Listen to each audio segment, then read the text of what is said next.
Mà đi này rung lắm. Được mà. Cái gì để nó cho tí rồi. Đó phải nên mua tí cho nó tí đồng. Chín tông thôi à? Nhớ tại gì nó lo. Sao này.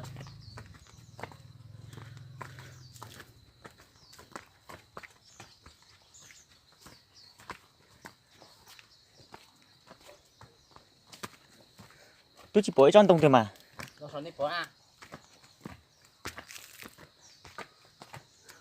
Ô mỗi món này có số một cái mỗi thì mua à. Bó cử chứ hả? Ô bó cử chọn tàu cờ lên tại mấy nó rồi. Chuột lông thua chứ hả? Sao chứ? Chuột lông thua thế. À, có cái một từ này. Lu học bó cử nó chơi thòng gió bé bún thua bó cử. Mua á vong xuống nó bó cử thế rung nữa. Còn tại nó để Hà Giang nó chơi chứ mua á ấy. Bố thì mua bao nhiêu thái nó để liệt thì chống gì tàu á rồi. Xong từ tu là mua á cho công lông. Ít khó tìm xa mà lên mua cho nó xưa. Bao nhiêu?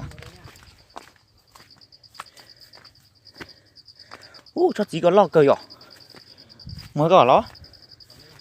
Các bác cứ nó chót cờ đâu. Ngà cô bác cứ mùng.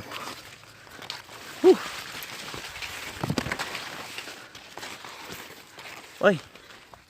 Có tử không?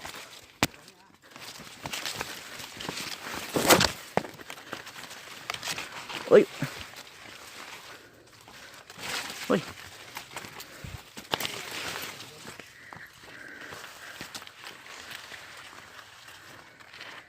Thì có giờ cho là chín non nè.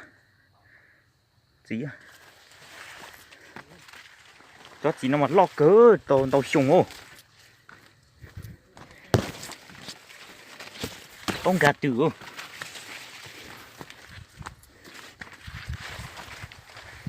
Đầm một nó to này.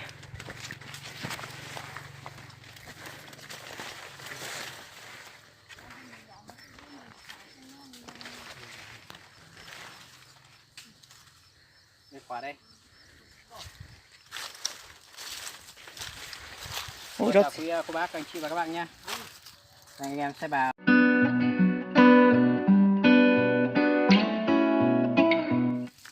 Ê, tại nó giỏi cho gì? Mấy hồ gì chứ nào cho nào? Dính lăng tinh nó. Bây giờ mình ăn quả này nè. Cho nó chỉ lên chênh nào. Chỉ lên chênh này à? Thử bác quả này ăn nha. Ăn một quả đi. Ừ. Ăn một quả xem thế nào, không biết là chua không. Đó là chỉ lên chênh này à? Chứ. Biết hồ chỉ là chi nào? Chỉ là chi, chỉ là chanh. Biết hồ chỉ là chi nào? Ăn đi. Lấy một quả ăn nha. Thử ăn một quả đó, nó không. Nhìn nó đỏ chót này có khi nó ngon lắm. Mà không biết nó có chua không. Cô giáo xí lúc rồi. Xí lúc thêm bột can này.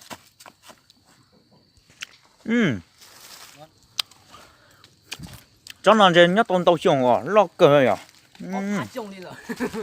Ốc bò xiong là.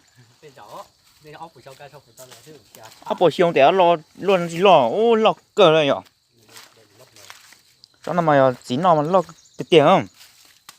Tao bỏ đuôi cho lo nữa. Bỏ cho lấy trò thì mê thế nào?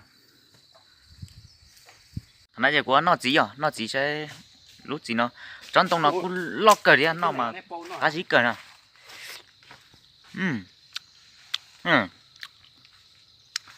Mỗi cán câu nào, đang lúc nấu mà cô lo đùa cho cái lấy trò mùa đó.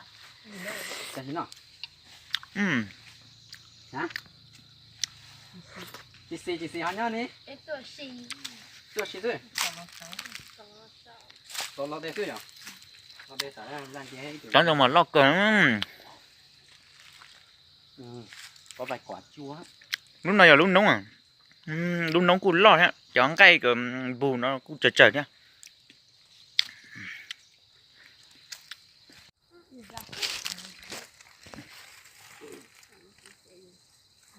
Cho nhau hấp bò nó chỉ cho cái xe tông xe lại chỉ cán gì một sầu chỉ đề nhó hậu này cho lùa nhó sầu mà tụi mình lùa nhó sầu xe rồi mình đề rồi cho hậu nó đi chưa nó cho tông xe cơ luôn cũng chỉ cán gì một nè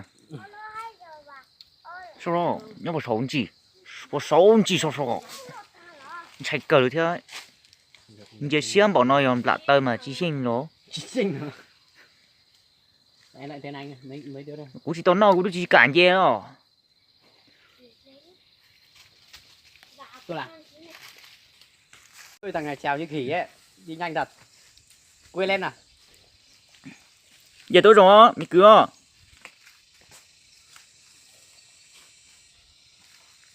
Ôi giời, ô tay nghề á, kinh thế. mày mày là dê tông kênh hành à cú say rồi cú đút tròn chay này chỉ cá một dê cho sầu siết cơ Bây giờ chắc là mới đi cái cành này để đi bắt cành to chứ. Chào lên sao rồi? ô nhóc một tí sâu Cao quá rồi. Ôi giời ơi, đi nhanh á mà chưa được 1 phút mà lên đến rồi bên kia rồi. chúng ở tù lia nữa dê tông Thì con này.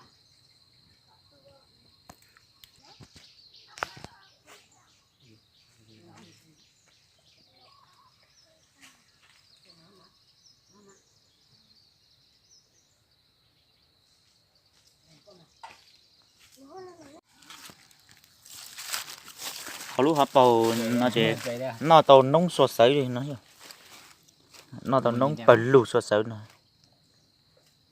Em mua chứ à? đau bầu đi nào Điện thoại nữa. Sợ đi ăn quả là cái gì? Hai bình đệ ơi, ai hái được cho mình chút cái một quả đi. Mà Ôi. trèo lên đây thì mình trèo được. tí này giờ đó chị này giờ chả nông play đi à của sao giờ mình nhớ đấy chị mà ô để cho sao giờ Rồi giờ ô cắt thánh trèo cây này, bắt đầu trên cây các. cho tí nào cũng rồng rầu đấy giờ có cho nào bộ có phải nhẹ cho nào nhẹ món đây rồi tiền nào giờ ô tiền nào chị rồng lên nông play sao giờ cũng rồng rầu đấy á có chú nào giờ chú đấy chị nào lại Nó ca. lại nữa chú nào giờ xuống câu khởi rồi à Ha ca mà nó đấy. xuống câu mỗi xuống câu chơi à chứ mỗi bố phanh à Không ăn vẫn ăn. ê có bữa tao muốn xuống câu nè to chị to Quay tí nào, bê cho quay cái quả tí này. ê Rồi, đỏ chót có chị muốn đê chín nọ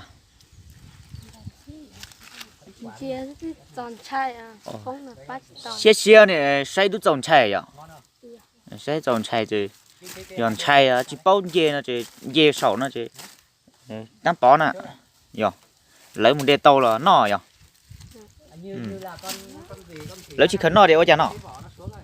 hả lấy chỉ khấn nọ nè lấy một đê tàu lấy chỉ khấn nè thỏ luôn giờ muốn mình dê cho xong tàu nè cho nó giờ khâu nè hay Ai tao mấy mới chỉ nào cho chưa được cái à đẹp thế này một té là chỉ cho cái à